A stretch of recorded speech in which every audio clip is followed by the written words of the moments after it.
What do you have? Again. Why won't you put him down? Because I want Rocky. You love your Rocky? Yeah.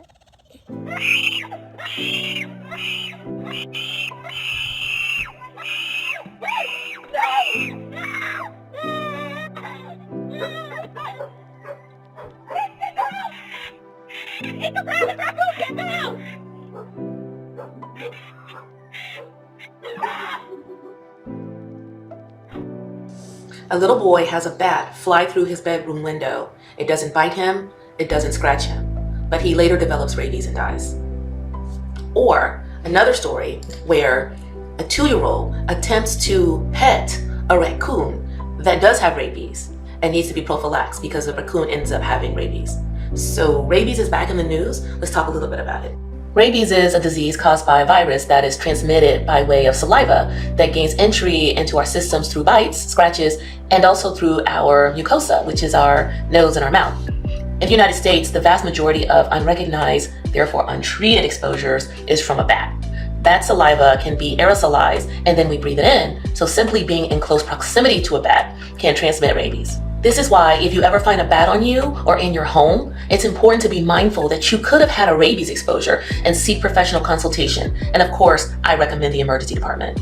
The incubation period is a time when the person has no symptoms before sickness, and it's about a month, but could be up to a year. The closer the bite is to the brain, however, the shorter the incubation period. After that, there is a prodromal period of about a week where the person has symptoms that are often confused with the flu. An interesting thing though is intense burning at the bite site occurs in 30% of dog bite cases and 70% of bat bite cases, and is pathognomonic for the disease, which means if the clinical picture fits, and there is also this itching at the site, the conclusion can be drawn that it is in fact rabies. Then there is a neurologic period which ends with coma and death. And death is nearly inevitable as over 99% of people who get rabies will die from it if they're not treated. Vaccines can prevent death, but we do not vaccinate humans in this country for rabies because it's pretty rare still. But high-risk humans, they are vaccinated. However, after your possible exposure, there are a series of injections that we do give, which include antibodies to help your immune system fight the virus early on and to prevent progression to coma and death.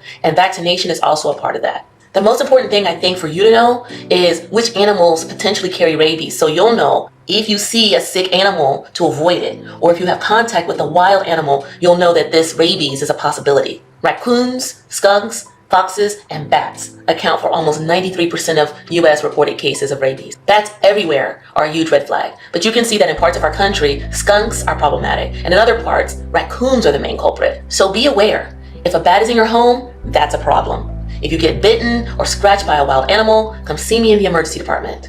If you get bit or scratched by a stray dog or cat, that may signify danger. However, it's reasonable to track down that dog or that cat and test it for rabies before making a decision to treat the human, if that is all possible.